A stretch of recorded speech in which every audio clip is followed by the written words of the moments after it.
thank you all for joining me. And I look forward to taking this opportunity to talk to you about the province of Sindh. It is my belief that we are a province that is often presented as a glass half empty in Islamabad. And through this presentation today, at the very least, I'd like to establish that we're very much a glass half full. And there's a lot more potential for us to unlock, hopefully, together.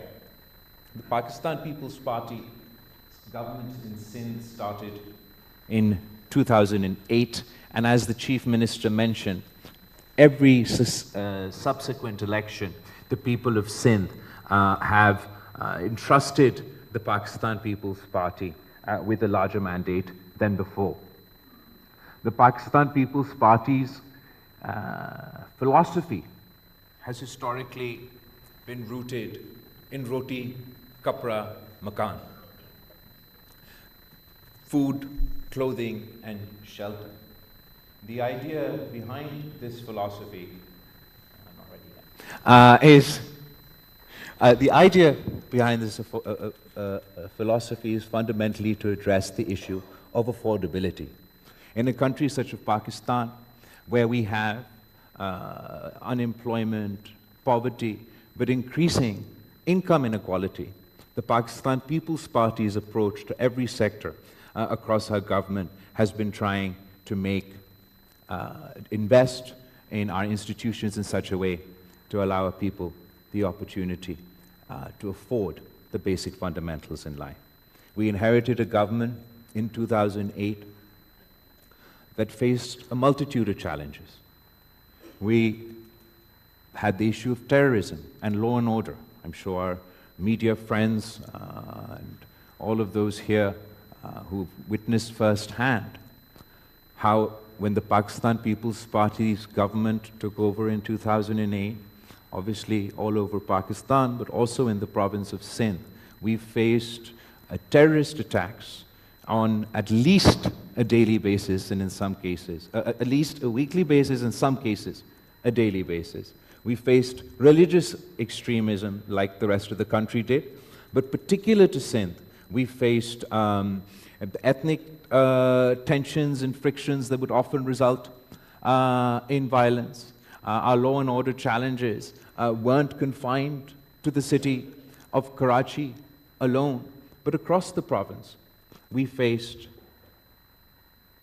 even in the northern parts of Sindh, in Larkana, my hometown, before the Pakistan People's Party's government took over, we used to observe the anniversary of Shaheed Zulfikar Ali Bhutto every year in April. And our party used to have to go in convoys in order to provide our people the necessary protection in order to reach from across the province and across the country to Larkana. Similarly, whether it's our health infrastructure or our education infrastructure, I could go on about the challenges that we face. But after the Pakistan People's Party's intervention, we're proud of what we've achieved, whether it's law and order, whether it's education, whether it's public-private partnership. And I'd like to take this opportunity today not only on dwelling on our accomplishments, where we've come from, what we've achieved, and hopefully a little bit of where we'd like to go. I'm going to start with our healthcare sector. The Pakistan People's Party's approach has been that we believe that healthcare should be a fundamental right. That if the people of Pakistan, or if any citizen, cannot afford treatment, it should not mean that this is a death sentence. And we have invested over the course of 3 governments in setting up free of cost medical facilities and health infrastructure all across the province. And not only are our facilities that I'll just go on to talk about free of cost for all our citizens, but also of international standards. I'm going to start by talking about Karachi's JPMC.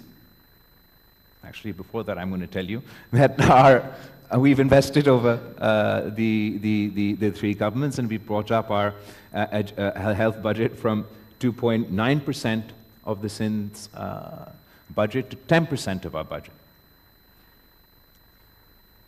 As far as Karachi's JPMC is concerned, it is our sort of the cornerstone of Sindh's health system. It's our biggest hospital in Karachi, and it was handed over to us after the 18th Amendment from the federal government.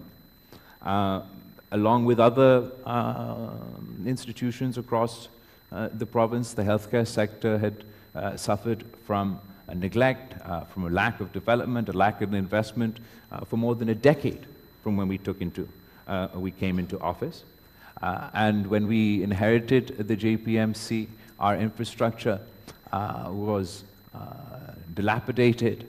We had a capacity of 1,100 beds. And over the course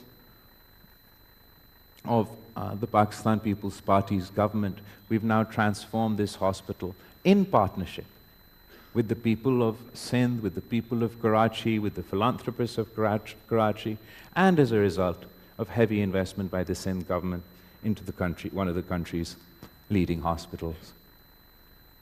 We've added a 550-bed surgical complex and OPD, 120-bedded psychiatric ward and OPD, 110-bedded neurology ward, and OPD, top-of-the-line equipment. For example, we have the CyberKnife technology for the treatment of cancer at JPMC.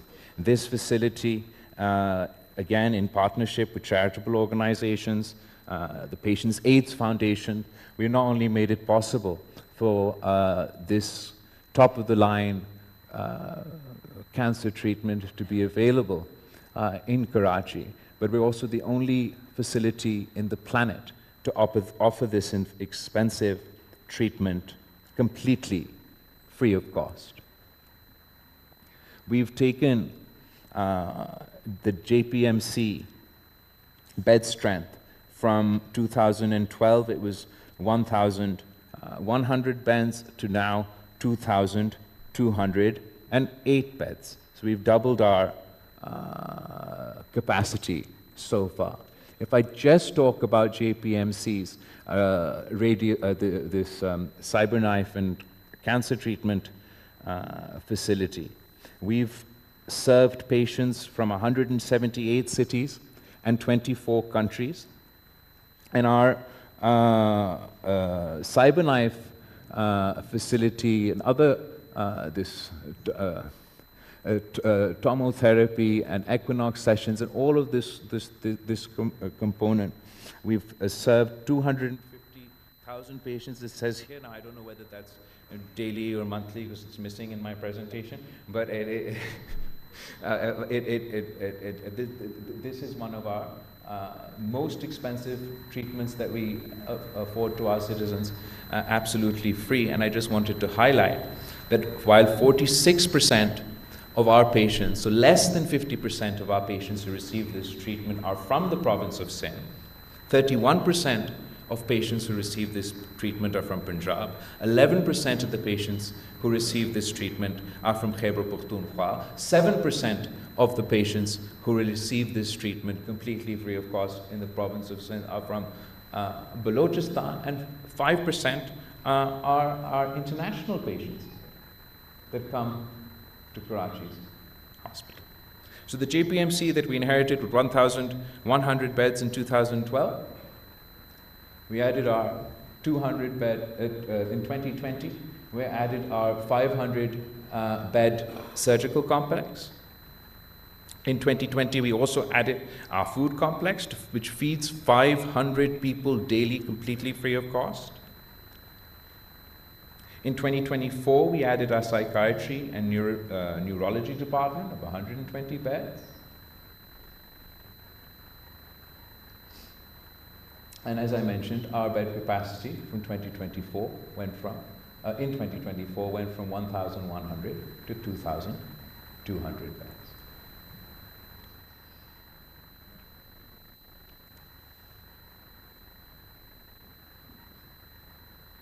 Going forward, from now until 2028, we plan to add a new 12-storied, 600-bedded, fully equipped medical tower with MICU, CCU, cath labs, endoscopy, a new 6-storied officers' ward with 60 fully equipped private rooms, a new 10-storied, fully equipped accident and emergency and trauma complex, along with other facilities.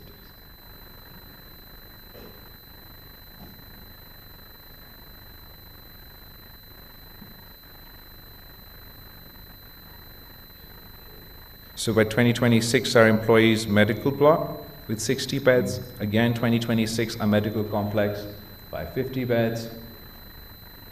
Our emergency tower, I mentioned, 722 beds.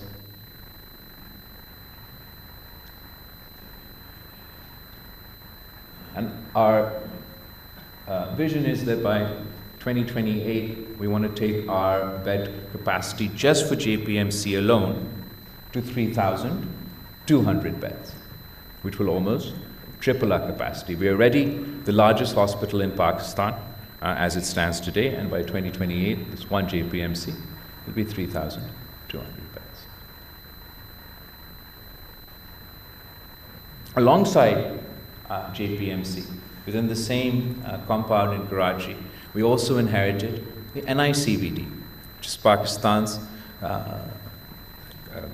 cardiology hospital.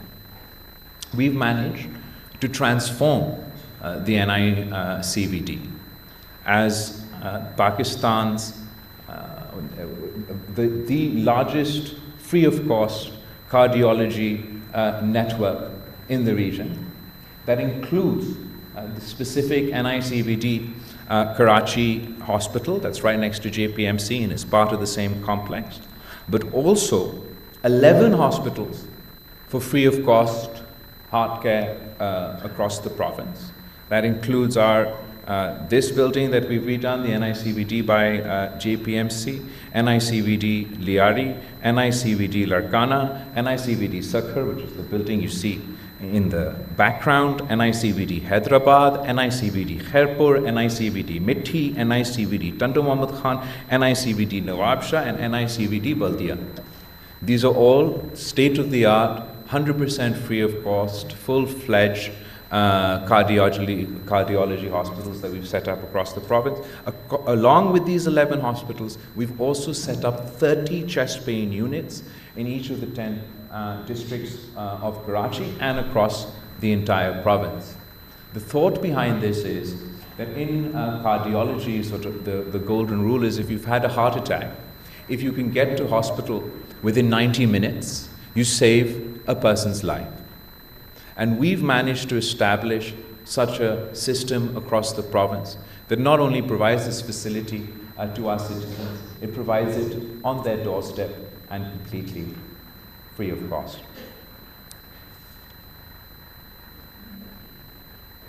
As far as the patients treated by NICVD is concerned, again, this is just the province of in this hospital. I'm not talking about our overall NICVD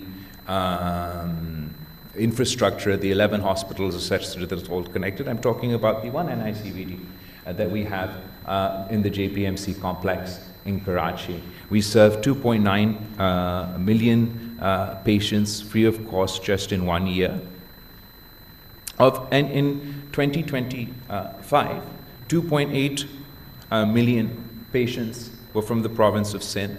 45,000 patients were from the province of Punjab.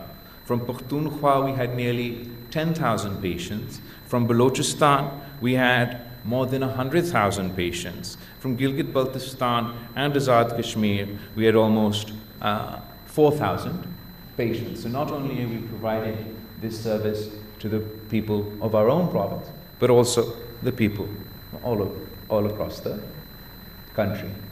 Again, along with NICVD, within the same complex, we inherited JPMC, we inherited NICVT and NICH, which is the Institute of Child and Neonatal Therapy, and we've taken up, we've increased the bed strength of this hospital as well. We've opened up the Sindh Institute of Child Health and Neonatology across the province, which include 8 SICH units. But I want to specifically, before I go on to SIUT, talk about, so the JPMC, the JPMC complex alone, not the NICVT satellite hospitals, not the additional SICH hospitals that we've set up across the province, just that one compound where we inherited these 3 buildings. These 3 buildings together, when we received them from the federal government, we had a bed strength of 1,799. We've invested in these hospitals, turned them around, made them 100% free of cost, and as of 2025, we've increased our bed strength of these 3 hospital buildings alone to 3,453 beds. That's already the largest hospital in Pakistan.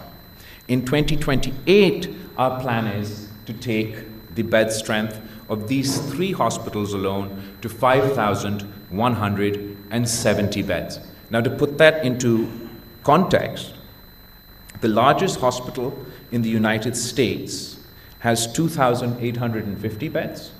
The largest hospital in the United Kingdom has 1,800 beds. And our aim is that we want to increase our patient to a bed strength ratio in Sindh overall, and particularly in Karachi, and this is the case, the strongest case of where we've done that. So what we've achieved with JPMC is as a result of a lot of Sindh's government's own investment, but also as a result of the humanitarian effort of the people of Sindh, particularly the people of Karachi who've invested in this hospital. NICVT is completely sort of public hospital. It's not as a result of our partnership with other sectors. But the transformation in Sindh's healthcare is not just a result of our own drastic increase in spending. It is also as a result of our ability to partner with those already doing good work in Sindh. And one of the best cases for this, or best examples for this, is our partnership with SIUT, the Sindh Institute of Urology and Transplantation. Dr. Adib Rizvi is probably the closest thing that comes to a living saint in Pakistan for the work that he does with the Sindh Institute of Urology and with the SIUT. In 2008, their capacity was 760 beds, and we've managed to partner with them and then bring up their strength to 1,926 beds. We've conducted more than 7,700 free of cost kidney transplants. I just with them inaugurated their newest and biggest hospital, what used to be the Regent's Hotel in Karachi, to provide free of cost treatments, not to the people of Karachi. We've partnered with them to expand their network, not only within our capital city, but all across the province. And where they used to be known specifically for urology, nephrology, and transplant, now they offer an entire ecosystem of healthcare facilities to the people of Sindh, again, 100% free of cost. We have our SIUT in Civil Hospital, in Diwan Farooq Centers, SIUT Oncology Center, SIUT Transplant Center, this Sharif Faisal one that I just mentioned that we opened, Drigg Road, Nazmabad, Garden West, Karangi. These are all in just in the city of Karachi alone, providing free of cost treatment. Then in Shaheed Benazirabad, in Sakhar city, by Sakhar bypass, Larkana also has the dialysis, and Shikarpur. We've been able to establish these free of cost hospitals in partnership with SIUT and Dr. Adib Rizvi, and the Sindh government is proud that we are, as of today, their largest partners. While SIUT and JPMC and NICVD were initially concentrated in Karachi, and we expanded their outreach across the province of Sindh, I also want to talk to you today about a tehsil in Khairpur, in northern Sindh, called Gambad, where we've been able to introduce international standards, free of cost, not only a hospital in practice, the entire medical city, to one of the most deprived areas of our province. In 2012, we conducted our first cardiac surgery in Gambad. In 2015, we added the Department of Orthopedic Surgery and established our first kidney transplant was performed. In 2016, it was our first liver transplant was performed at Gambad Institute, 100% free of cost. Before this, if you wanted to have this liver treatment within Pakistan, it was only possible either here in Islamabad, or people used to have to go abroad. People used to also have to go to India. So we're very proud of the progress that we've made. We were the first province to establish this facility, do it 100% free in 2016, and provide liver transplants to the people of Sindh. Then 2017, we established the Gambad Medical College was established. In 2018, our cornea transplantation was started in Gambad, Khairpur.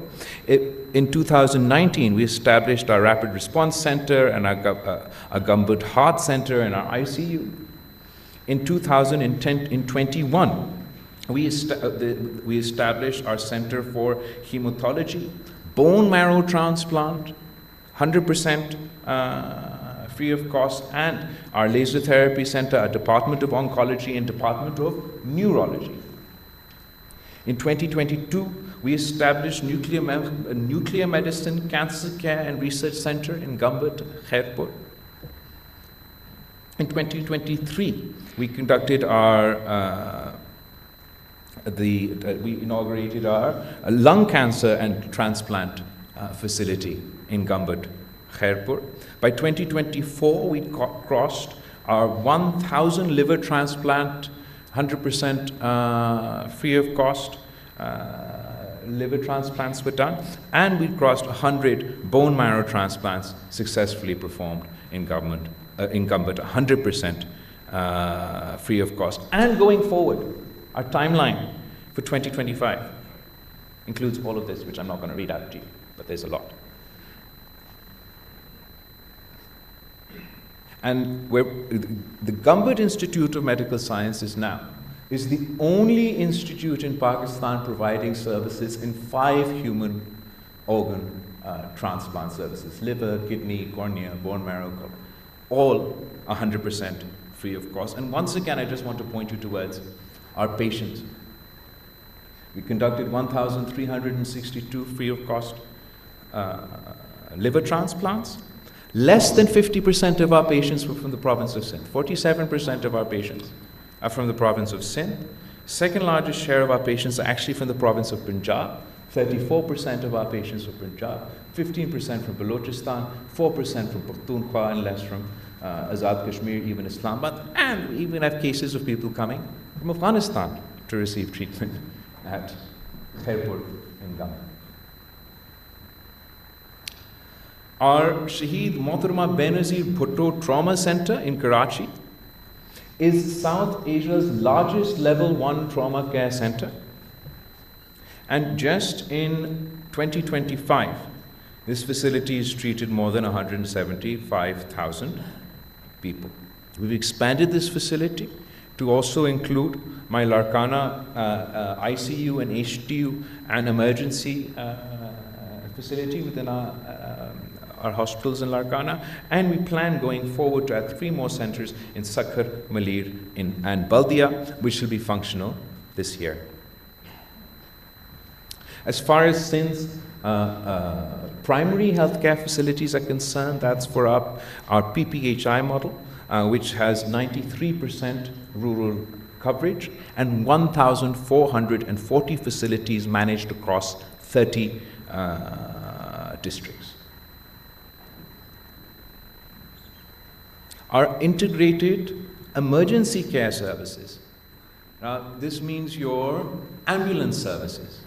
Before the Pakistan People's Party government in 2008, there was no integrated emergency service in Sindh, and now we have an integrated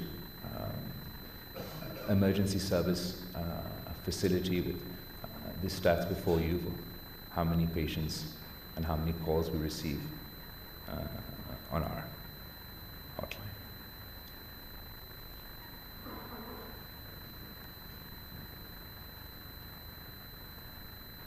The biggest sort of public interaction at any hospital is with your emergency services. That has the highest interaction for our public. And if you want to improve the public's experience with any hospital, you want to focus on improving their approach or their access to emergency services. We prioritized within that children's emergency services. And we've partnered with the Child Life Foundation across the province of Sindh in order to provide international standards, free of cost, emergency care to the children of Sindh. And we've established 10 emergency rooms across the province in partnership with the Child Life Foundation and 105 telemedical centers at secondary care hospitals. This is, again, as a result of our public-private partnership. Our mortality rate at the Child Life Foundation emergency care rooms that we're partnered with is at 1.2% and is at par with the best private hospitals in Pakistan. As a result of all these interventions, whether it's NICVD, whether it's SICH, whether it's a Child Life Foundation, there are many, like Indus Hospital sitting before us, that Dr. Bari, I haven't even mentioned in my as a result of these interventions, we're providing international standards, free of cost care to the people of our province, and we've seen quantitative results. Our infant mortality rate in Sindh has declined by 26%, from 74 in 2013 to 54.65 in 2024. Our media friends here will remember how much we were criticized on this topic, particularly in the context of Tharparkar. And I'm proud to share with you today that Sindh's infant mortality rate after these interventions by the Pakistan People's Party government today stands at 2.9%. That's lower than our national average of 5.4%.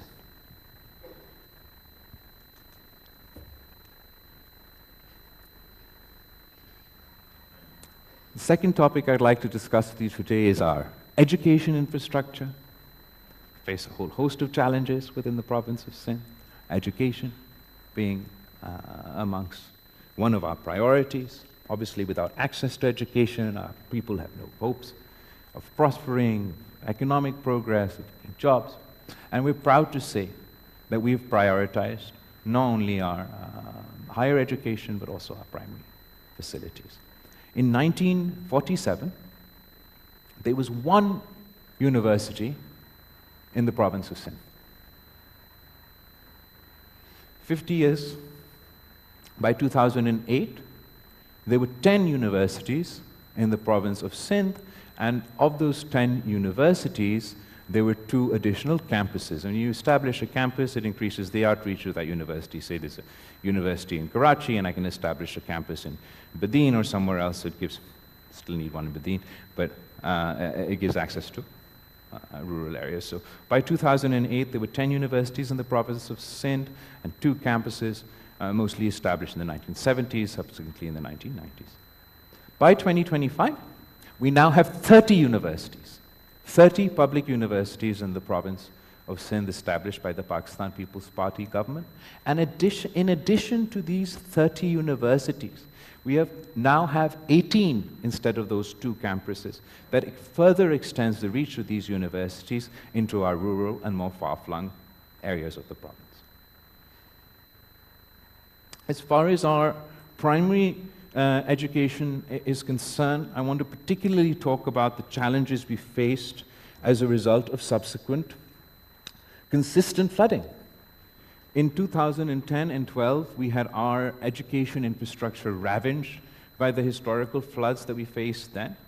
And in the 2022 floods alone, we had 7,503 schools that were completely damaged. We had schools standing there and they no longer stand today. And then we had 12,305 schools that were partially damaged. Together, that's 50% of Sindh's education infrastructure gone in a flood. And that obviously has challenges. It takes decades, as you can see, to set up the infrastructure, and these natural calamities that we've seen on devastating scales to undo that progress overnight. That has consequences. It has consequences for children going to school, for your literacy rates. But the Sindh government has partnered with the federal government, with international financial institutions. Of those completely damaged schools, so far we've managed to reconstruct 5,243 schools, with this breakdown from the GOS, international financial institutions, and the government of Pakistan supporting us in this work. Some of the post-flood schools rehabilitation there.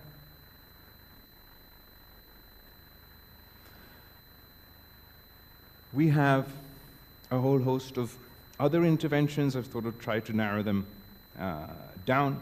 Teacher recruitment used to be a serious issue. We partnered with private institutions, international institutions, to ensure that we have transparent, merit-based appointments within our teachers recruitment initiative, and we managed to recruit more than 100,000 teachers through this merit-based process. We have public-private partnerships that have outsourced we've partnered with NGOs, with the private sectors to run educational institutions, public schools in Sindh. This has drastically increased the service delivery. I'd particularly like to mention Mr. Shehzad Roy, that's sitting in the corner over there, and his Citizen Foundation for the partnerships that we've done. We've improved our student-to-teacher ratio in Sindh.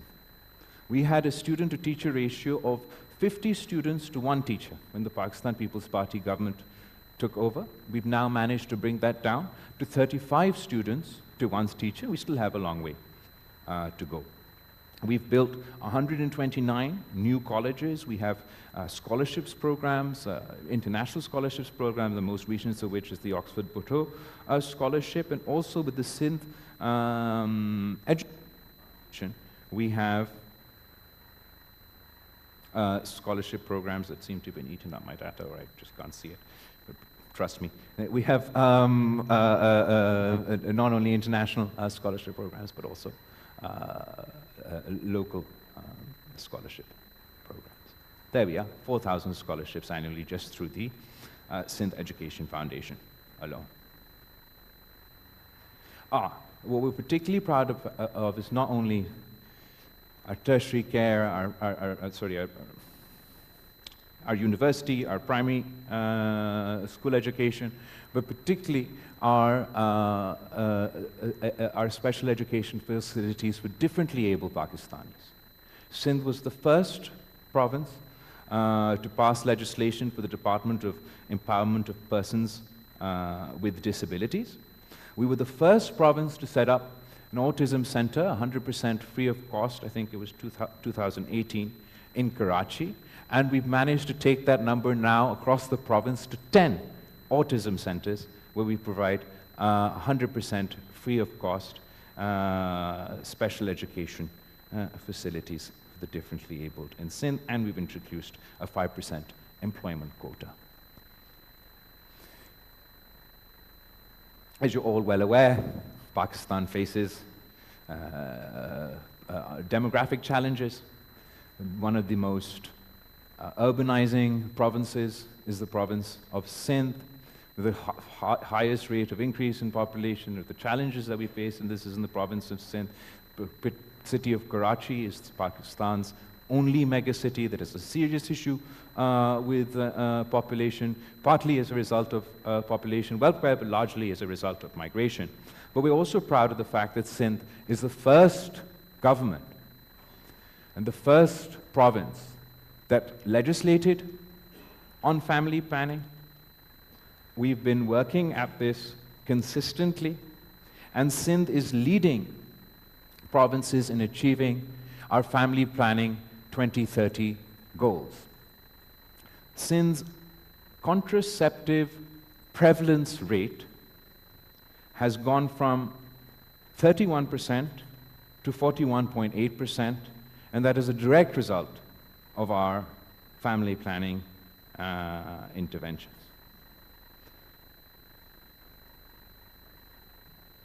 Along with family planning, I'd mentioned the sort of crux of our philosophy being about affordability. So we provide free of cost healthcare, because one of the most expensive challenges that any family can face can be the cost of healthcare. It can rip families out of the middle classes and into poverty, and also there are those who are completely out of reach. Similarly, we've tried to expand our network of public education facilities to ensure that our citizens get free of cost education, whether it's their universities, whether it's their primary school. Talked about population welfare. Along with that, the Pakistan People's Party is very proud that we'd introduced at the national level, at the federal level, the Benazir Income Support Program, which is the first and only social safety net that exists in Pakistan, and it's got meets all international standards. Simultaneously, at the provincial level, we've had various different interventions, and I'm just going to talk about one today, for poverty alleviation. And that's our Sindh. Do you want to do it? Yeah. Sindh Rural Support Organization, through which we've provided interest-free loans and other supports, particularly to the women of Sindh. And as a result of this program, we've managed to lift so far 1.4 million women out of poverty. And the thing that I'm sort of proudest about this program is usually when we want to start an initiative, we go to either our international partners or local partners and we make a pitch that this is what we want to do, come partner for us, come give us financing. In the case of this SRSO, which became the People's Poverty Reduction Program, this was the one initiative where we'd started on our own in the province of Sindh, and it went so well that the European Union approached us that they would like to join us in financing this initiative, which allowed us to then expand it through international partners and our own local support. So as I mentioned, we provide interest-free loans. We've got interest-free loans for women to start their own businesses at different scales. So there's an average scale for if they want to start, to provide them support in the form of the loans, in these loans to start those businesses. Then there's sort of higher end, we provide a little bit more support through an enterprise development fund for more upscale businesses that they want to start. And it is primarily through that we've managed to lift these women out of poverty, but we've also included support for vocational training and low-cost housing and a whole host of other interventions. But just the point that I want to highlight as a result of this, even sort of the commercial people and business people present here today will know that the recovery rate of our loans from our commercial banks for some of our top strata within Pakistan society is nowhere near the recovery rate that I mentioned over here. For our 5.8 billion that became 9.8 billion rupees of investment in interest-free loans for for these women, our recovery rate is 98%. So what that means is not only does it speak to this program's success, it also speaks to these women's success.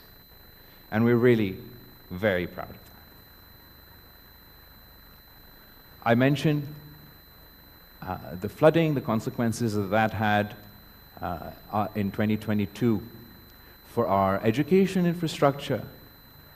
To put it into perspective, the scale of this flooding and how devastating it was, particularly for the province of Sindh, is that 70% of Sindh was submerged in water. 24 of our 30 districts were declared calamity hit, and 2.1 million houses were destroyed. And you can imagine the devastation that this caused to those communities that we witnessed firsthand. I happened to be the Foreign Minister of Pakistan at the time, and I'm very grateful to the Prime Minister Shehbaz Sharif and the federal government who all rallied together. I'm very grateful to our friends in the diplomatic corps for their support and for the Sindh government's efforts that allowed us to launch the world's largest housing initiative. Before us, I'm going to say the wrong name, so I'm not going to say the country, but now we currently are the world's largest housing initiative to rebuild these 2.1 million homes.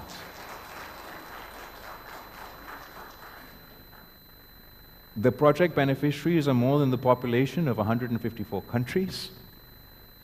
Not only are we rebuilding their homes, we're rebuilding climate resilient homes. So the next time it rains and the next time it floods, these communities are not devastated. And it's an investment in the future, because every time such a devastation of this, we face such devastation at this scale, it drains provincial resources, federal resources. So we're building 2.1 million climate resilient homes. At the moment, we have 1.5 million homes that are under construction still. 750,000 homes have been completed. And the beauty of this initiative is that it's not just climate resilient housing initiative, it's also a women's empowerment initiative. Because while building homes for these women who could never, or these families who would never envision having a solid house over their head, we also, because 90% of these people were living on government land in makeshift houses. So we also have transferred the land titles for these homes in the names of the women of the households. And that is the largest asset transfer initiative in a generation. As a result of this, when we hand over these houses to these women, they now have an asset. They have security. These families know that they can't be removed from their homes. The value of these properties, as soon as we hand over the land titles, drastically increase. And for generation after generation, these properties will continue to increase and be passed on to future generations. But it also provides them with an asset that, if they would like, they can use to take out a loan, to do. So it's overall, it's not only sort of housing reconstruction, it's poverty alleviations, it's women's empowerment. We opened bank accounts for all these women. 2 million bank accounts have been opened for women who would never have seen a bank. As a result of this initiative, we've also managed to create more than 1 million jobs in the province of Sindh just through the People's Housing Initiative. And our partners, some of them are in the room today, like the World Bank, international financial institutions, the federal government, the Sindh government, have all come together, and we managed to secure funding of $2 billion in less than 2 years for this initiative.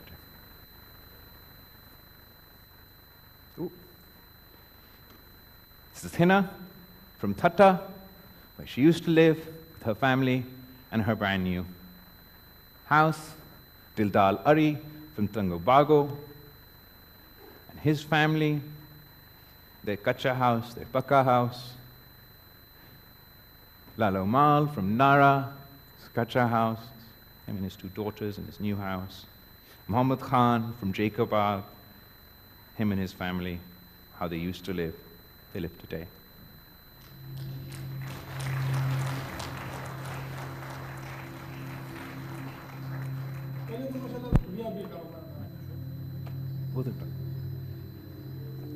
घर का खर्चा, बच्चों का, अपना सारा कुछ सही चलता था। बारिश के बाद तो वो बिल्कुल खत्म हो गया। हमें इधर ही रहते थे, हमारे कच्चे घर होते थे। बारिश में वो सारे गिर गए। जब बारिश आया था तो हर तरफ तबाही तबाही थी। फिर जो बीमार हुआ, फाके में बैठे, मवेशियाँ मर गई, लोग जख्मी हो गए। ये तो फिर अच्छा हुआ कि सिंध गवर्नमेंट ने हमारा सपोर्ट किया। ये व्यापार के और ये खेती बाड़ी के अलावा कि हमारा कोई रोजगार तो है नहीं। अब हमें ये था कि अभी बच्चों का करें, घर का करें या किसी कारोबार का करें, लेकिन बड़ी मुश्किल हालात में वक्त गुजरी है।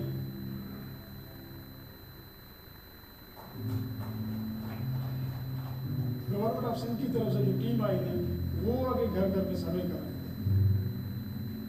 पहले घर हमारे कच्चे थे, अभी ये माशाल्लाह पक्का घर बन गया, तो हमारा भी शौक है कि घर को संवार दें। ये पसंद है हमें, जब वो बोलते कि दरख्त लगाएं, तो ये जो बड़े होते हैं तो इसके फिर हम खुद भी बैठते हैं और मवेशी वगैरह भी। और गाँव वालों को भी कहता हूँ कि हर घर के सामने ये होनी चाहिए, तो हम लगा देते हैं इसलिए।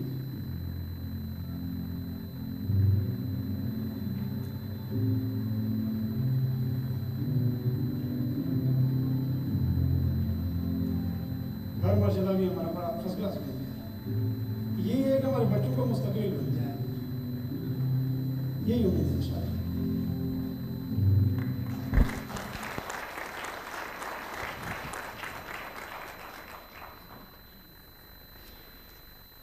Education system, housing infrastructure, regular infrastructure obviously devastated. Again, on the topic of agriculture, I want to look at it specifically in light of the 2022 floods. The major source of income for the people of our province was drastically affected. As an emergency measure at the time, the Sindh government decided to support our farmers by providing them wheat seeds. On an emergency basis, we reached out to 215,000 people in our province at the time, provided them this support, and as a result of this intervention, the following year we had the highest ever wheat production of 4.5 million tons in the province of Sindh. But we built on that experience. We used that data, and we started the Benazir Hari card, or the Benazir Farmer card, with the thought that in the future, when we face a natural disaster, we want a transparent mechanism where we can get financial support directly into the hands of the farmers. These 200,000 people that we'd given the wheat seed became the first people to subsequently join our Benazir Hari card. And the concept behind this initiative was not only support in times of emergencies, but the government of Sindh, and even the federal government, but they're not associated with this yet, provides a lot of support to our farming communities. But it's not targeted, it's not transparent, and that's the direction that we'd like to move in the future. So this Benazir Hari card was a result of the 2022 floods. And recently, because we had this infrastructure in place, when last year Pakistan faced floods, we've had an even more expansive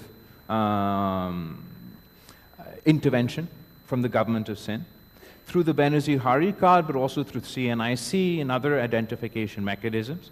For small farmers of from 1 to 25 acres, we provided cash support for them to buy DAP and urea. Targeted, transparent support to those at the bottom of the pyramid who need it most, while simultaneously supporting Sindh's agriculture economy. We have agricultural modernization mechanisms in place where we support our farmers with laser leveling and other such facilities. And going forward, we want to take this to, and going forward, we want to take that to the next level.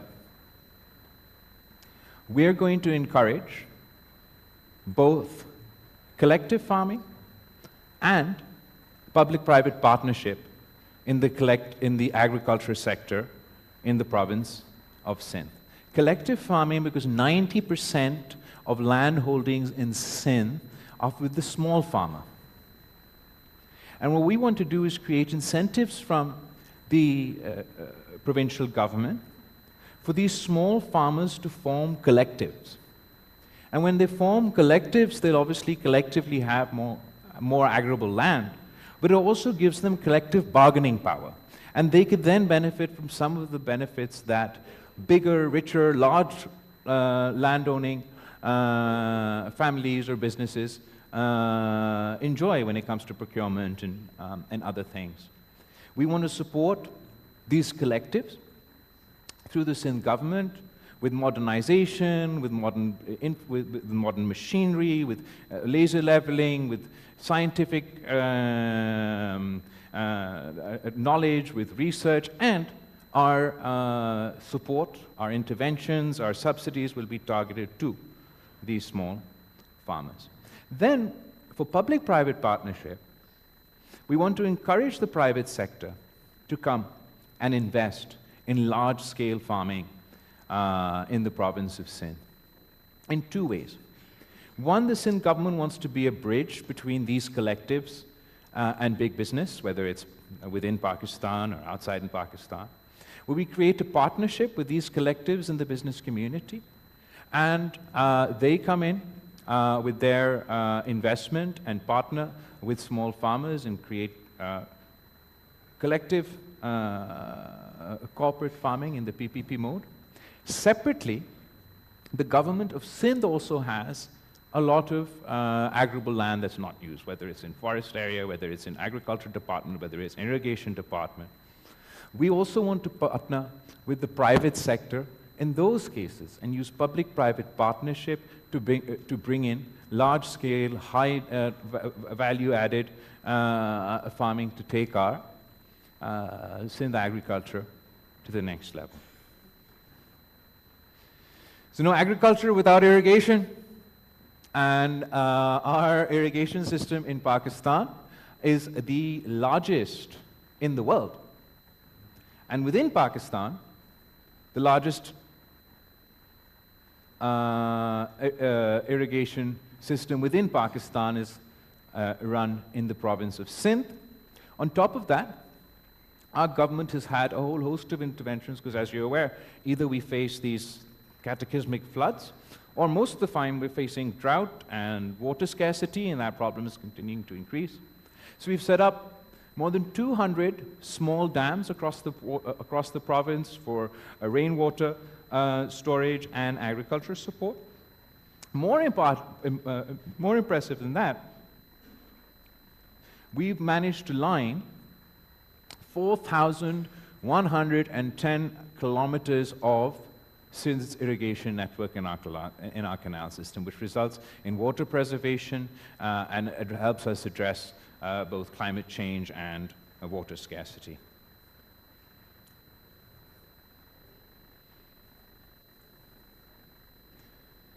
Ooh.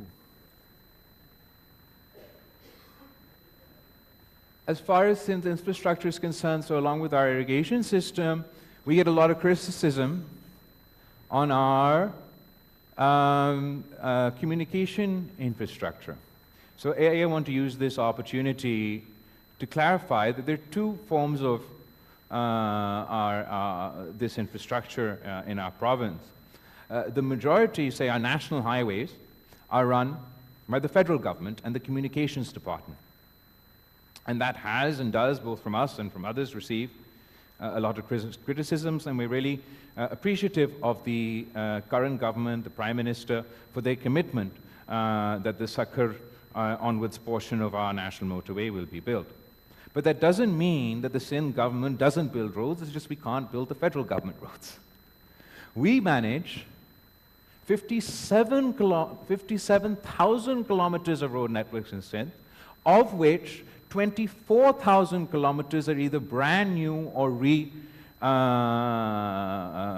rehabilitated. I've included a whole host of pictures here, but the one I'm just going to point out to you, which is our latest initiative, Share Bhutto in Karachi, which is a public-private partnership model, and we have a lot of our partners with us here today that's working on our communication infrastructure.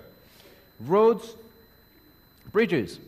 Since 1947 until 2008, there were 5 bridges built on the River Indus. And from 2008 up until today, we've managed to build 4 new bridges on the River Indus. This includes the largest bridge on the River Indus, which is our Chirk Mulakatiyar bridge in public-private partnership, and it's not here, but we're constructing our 5th bridge on the River Indus, which is our Kankot Ghotki bridge that is still under construction and hopefully be finished before 2028. What's infrastructure without transport? Well, in 2008, when the Pakistan People's Party government took over, the Sindh government had no public transport, no integrated public transport. And now, we have more than 200,000 passengers that commute daily through our integrated mass transit system. We were the first province to introduce electric vehicle buses in Pakistan. We were the first province to introduce the pink bus service in Pakistan, which is exclusively for women passengers with women drivers to provide a safe environment for women. And we also want to particularly encourage female mobility. So it's not just our pink bus service. The Transport Minister who introduced this for us today has also started a pink scooty service. And we'll continue. Still got a long way to go as far as public transport is concerned, and we continue to expanding this infrastructure, hopefully, in the time to come. Solid waste management. Again, an area of criticism, and naturally, as the most populated city, we have the most waste in the country. But yet again, before the Pakistan People's Party government, there was no solid waste management system in the province of Sindh. We've managed to set up the Sindh solid waste management system that started in the city of Karachi and its 10 districts, and then expanded to Hyderabad, Mirpur Khas, Sakhar, Shahid Benazirabad, and now even my own constituency of Larkana has its own solid waste management facility. Our solid waste management board and their contractors collect over 14,500 tons of waste per day, and there's still a lot more to do.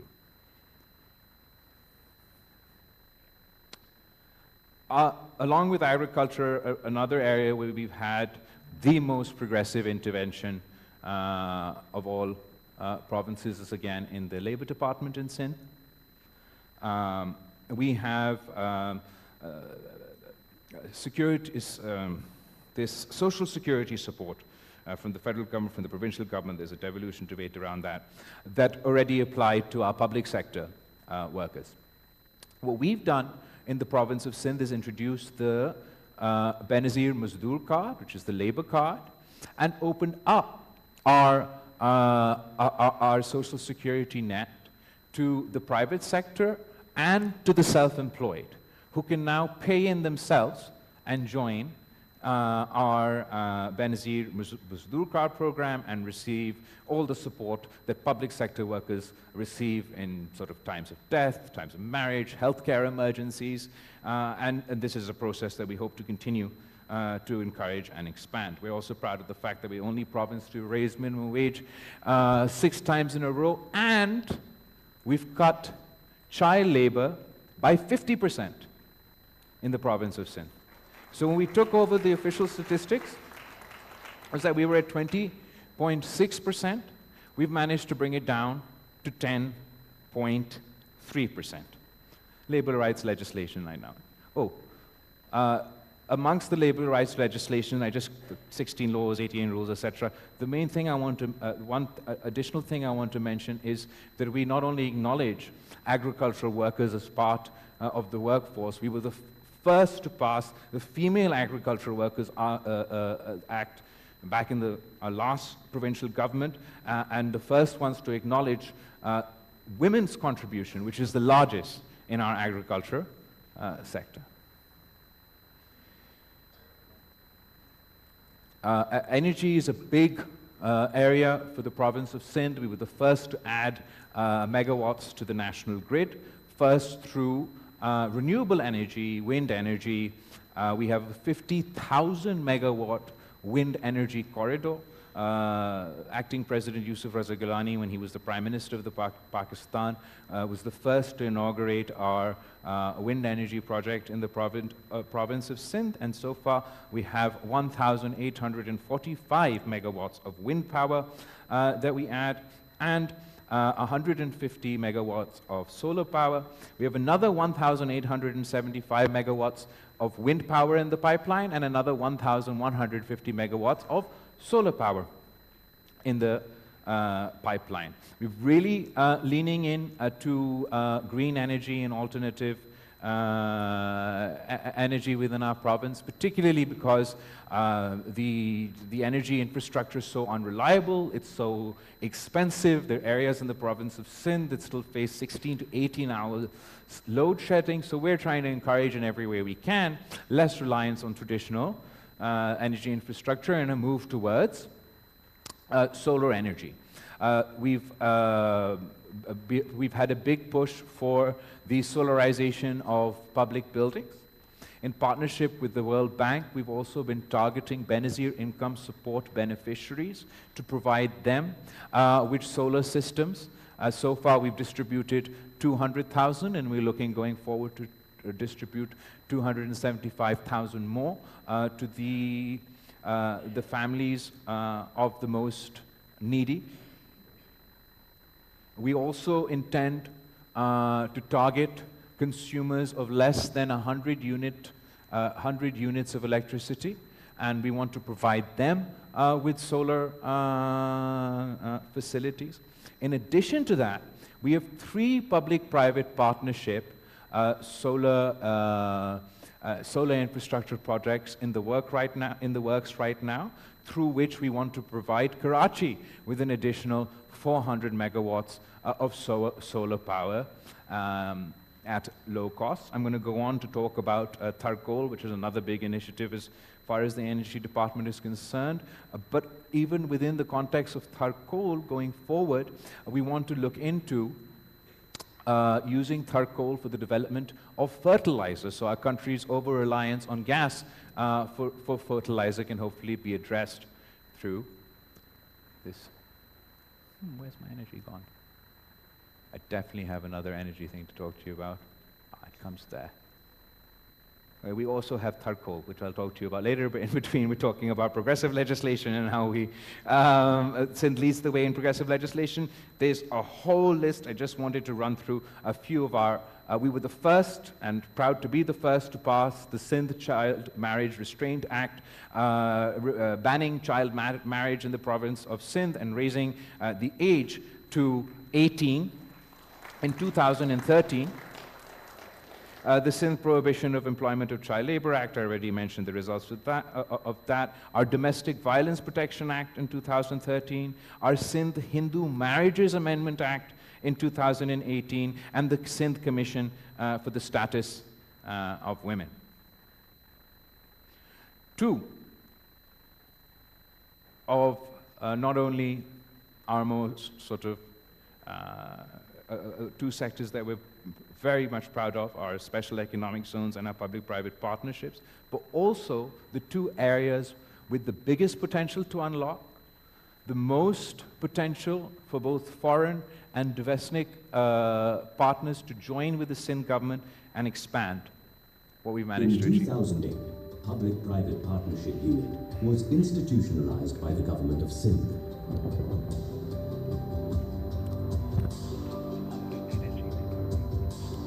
Our private partners have collectively invested nearly $2.076 billion US, while $780 million US invested by government of Sindh.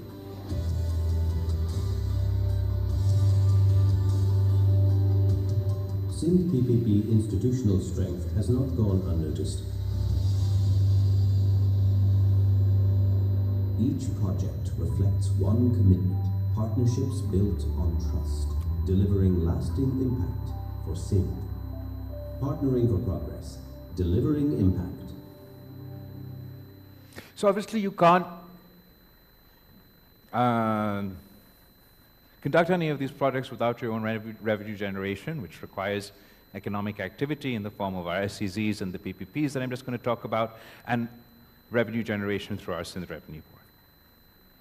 Our special economic zones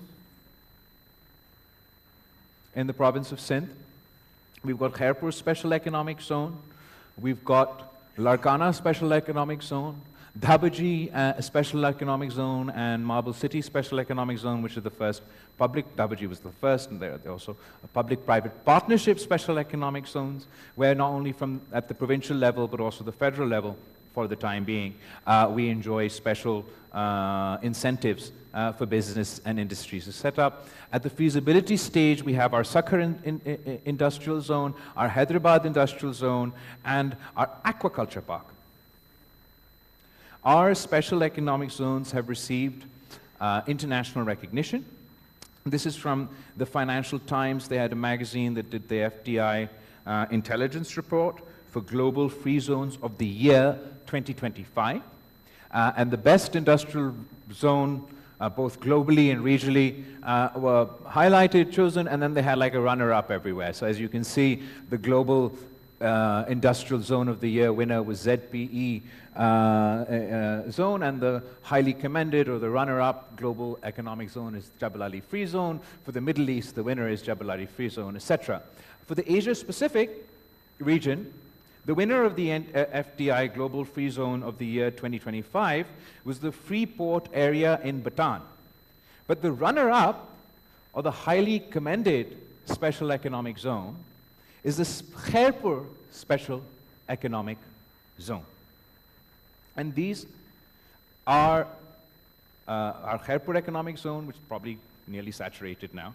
But our Larkana Industrial Zone has infrastructure, has space. Our Dhabaji Economic Zone, which is right next to Karachi, our first public-private partnership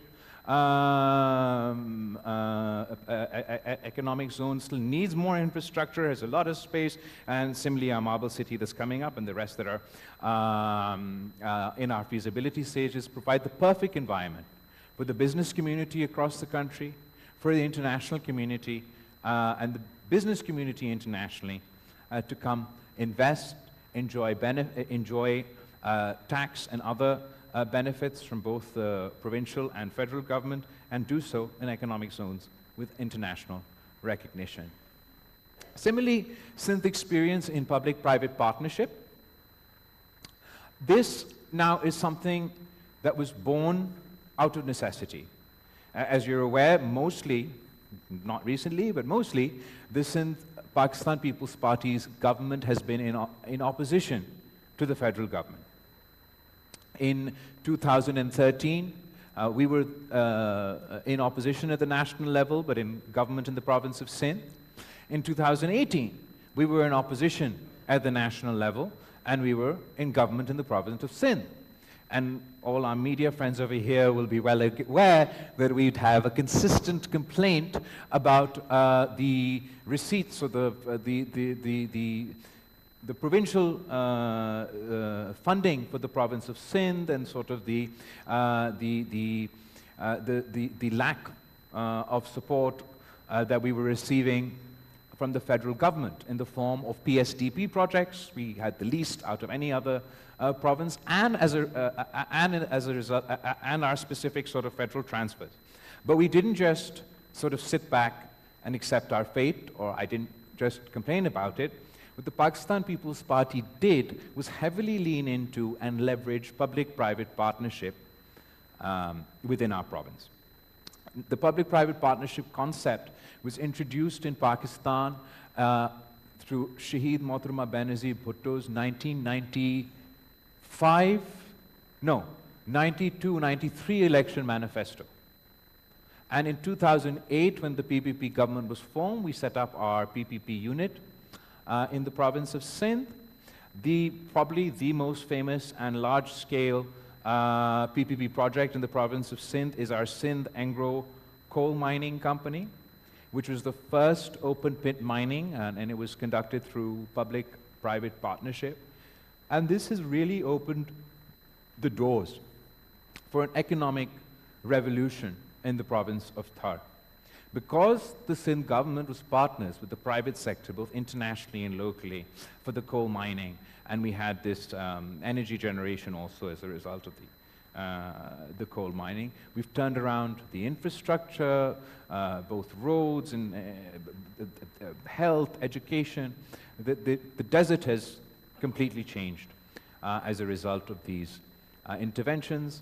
The big-scale Sindh Angro coal mining project, which has a project cost of $1 billion and is a joint venture between the GOS, local and international partners.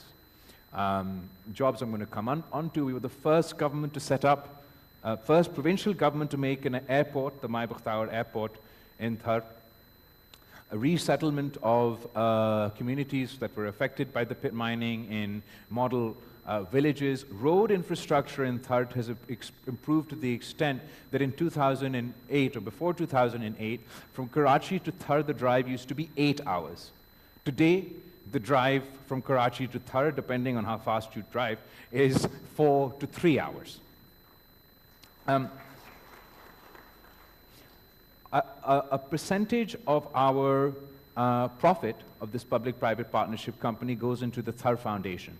And the Thar Foundation then helps in our community uplift initiatives, one of which is our Thar Foundation Hospital that has been established in the district of Thar, and the Thar Foundation Hospital is run by Dr. Bari's Indus Foundation in public-private partnership. Just yesterday, I came from our NED University inauguration. We're inaugurating our campus for a new building for our campus of the NED University. We set up RO plants infrastructures that still needs a lot of work to address the water scarcity issues over there.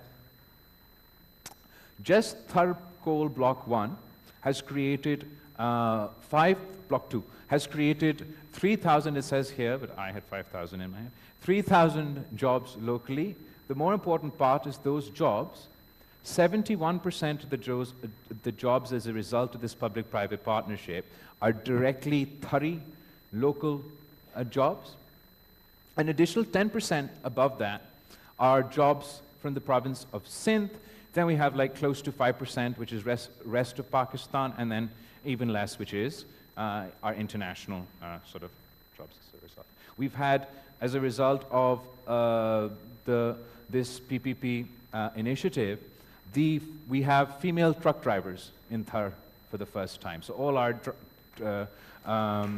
trucks that are driven by local women.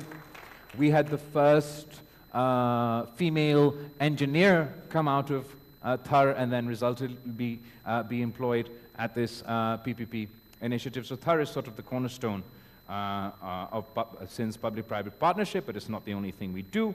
We have our water supply project of $200 million, which is a PPP mode, which is in partnership with Energy Tech from Kuwait. As a result, we're now working on our NED technology part, again in partnership with the government of Kuwait. And we have a whole host of partners that are working with the Sindh government, locally and internationally, in public-private partnership. Sorry. These are some of our public-private partnership initiatives. Our Hyderabad-Mirpur Khas dual carriageway is completely public-private partnership. I mentioned the largest bridge on the River Indus, the Sir Aga Khan Jirk Mulakatiyar bridge project. Our Karachi-Thatta dual carriageway, public-private partnership. Water infrastructure, I've already mentioned, public-private partnership. Roads infrastructure we've also had as a result of public-private partnership, but it doesn't stop there.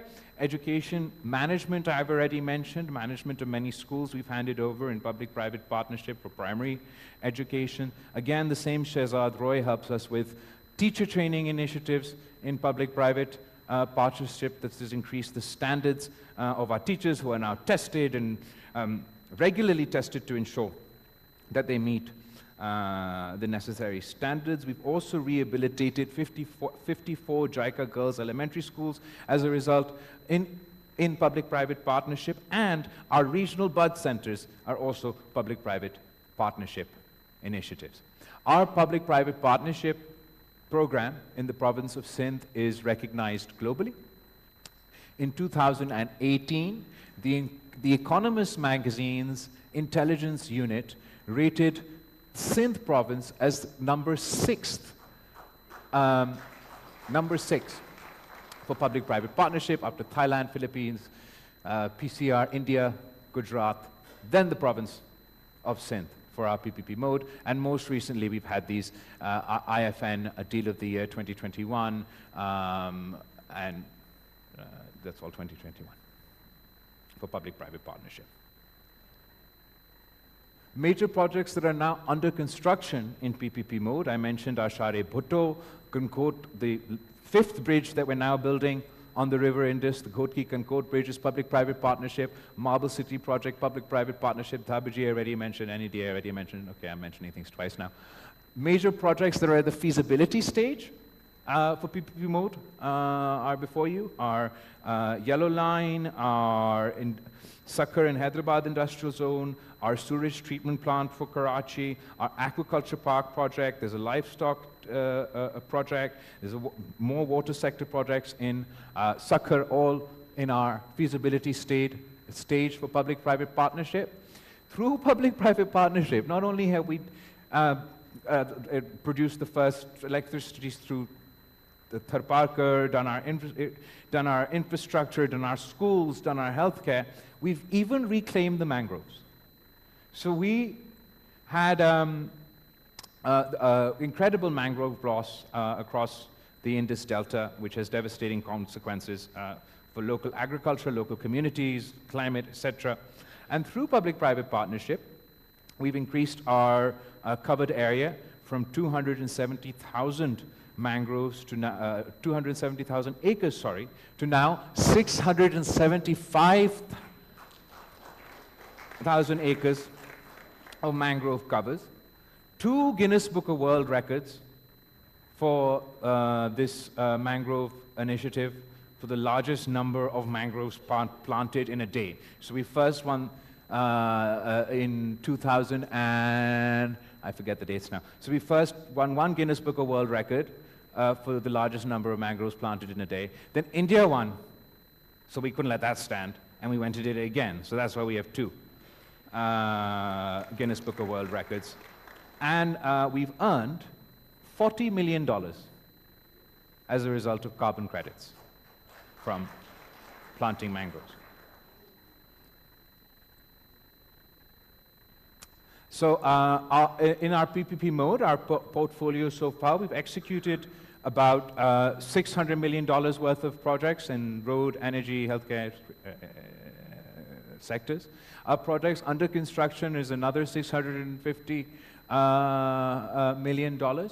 But the main figure that I want to point to here is our investable portfolio, our investable project portfolio for the province of Sindh is $5.2 billion, and we're very keen to work with the international community and a local business community, just as we realized all these other public-private partnership initiatives to bring these other projects into, to realize all these other projects. And I'd like to use this opportunity today to invite you all to come take advantage of our special economic zones, of our experience in public-private partnership to benefit within the province of Sindh. And even our advice to the federal government would be that if you want to cut down on the PSDP, you want to cut down on public spending, a large segment of the federal PSDP should be shifted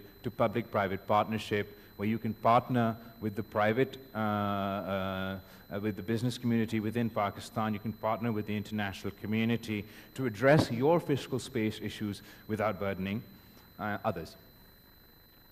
Final point, and I swear I'm going to feed you something. Sindh Revenue Board.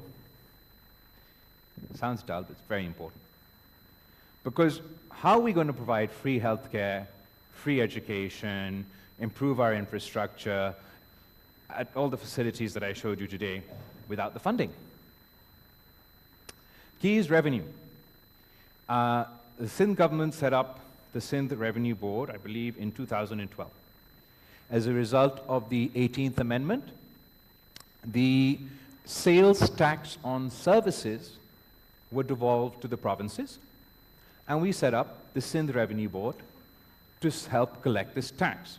The last time this tax was with the federal government was in 2011, and they collected 16 billion rupees in 2010. That's from the province of Sindh. The sales tax on services that the FBR collected the last time they had this responsibility. In 2011, within 1 year, the government of Sindh Revenue Board collected 28 billion rupees, which was a 68% increase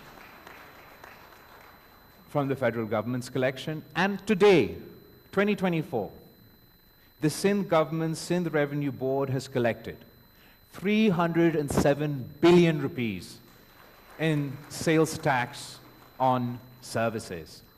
The federal government's FBR's growth rate every year is 10%. Our SBR's growth rate is an average of 19%. It's economic competence. Without self-sufficiency, we can't promise to provide any of the support that I discussed in the lead up to this slide.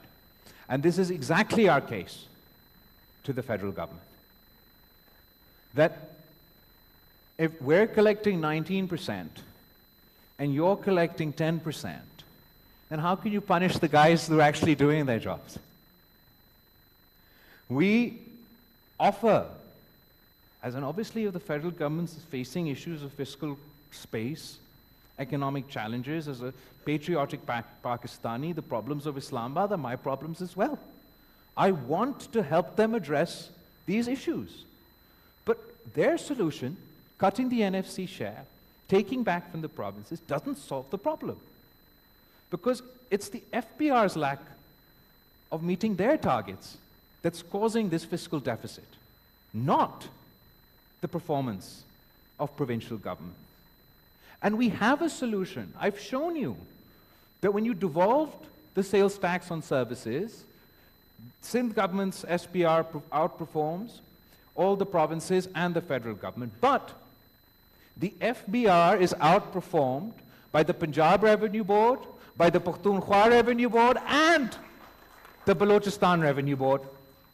So why should Balochistan, Sindh, or Punjab, or KPK suffer if Islamabad can't do its job? Our proposal is that the federal government still collects the sales tax on goods. And not according to my reports. According to independent observers, there's 3 trillion rupees more that they could collect in the sale tax on goods today from across Pakistan that they're not collecting. So our solution to the federal government's challenges with fiscal space that we want to solve is that don't devolve the tax to us, but devolve the collection of the tax to us. We will collect this tax for the federal government.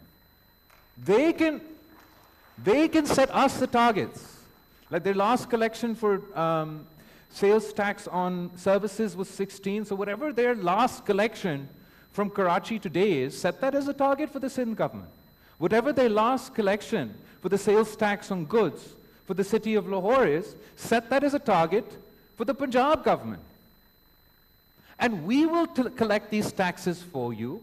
We will collect higher taxes for you and give it to you so you can meet your fiscal needs, address your fiscal gap.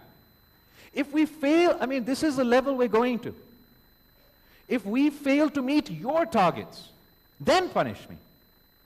Then deduct from my provincial pool to make up for the gap in the tax that I failed to collect for you.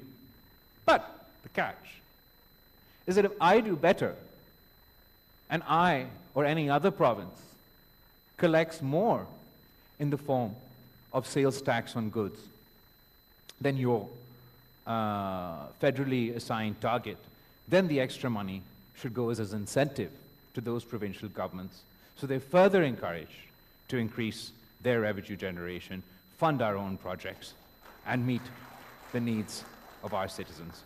I thank you all very much today for putting up with my very detailed conversation, and I hope that I've managed to convince, or at least put across a case for you today, that the province of Sindh is a half glass full, not a half glass empty. And we would like to work with everyone in this room today and the federal government to achieve not only our goals, but also address the challenges faced by the federal government and the people of Pakistan. Thank you.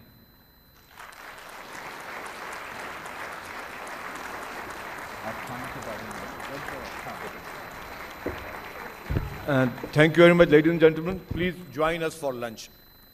Please. In the next room. Thank you.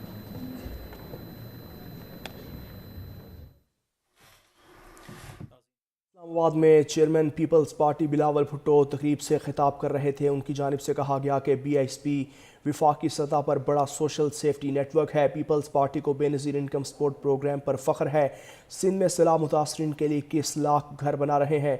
Sindh में सबसे बड़ा housing project तामीर हो रहा है और 2022 के सैलाब से सिंध में 21 लाख घर मुतासर हुए। सैलाब के दौरान विफाकी हुकूमत वज़ीर आज़म की भरपूर सपोर्ट हासिल रही। ख़वातीन ऑर्गेनाइजेशन से बिला सूद कर्ज लेकर बाइख्तियार बन रही है। सिंध रूरल सपोर्ट ऑर्गेनाइजेशन लाखों ख़वातीन को बिला सूद कर्जे दे रही है। BISP विफाकी सतह पर बड़ा सोशल सेफ्टी नेटवर्क है। पीपल्स पार्टी को बेनज़ीर इनकम सपोर्ट प्रोग्राम पर फ़ख्र है। यही तो है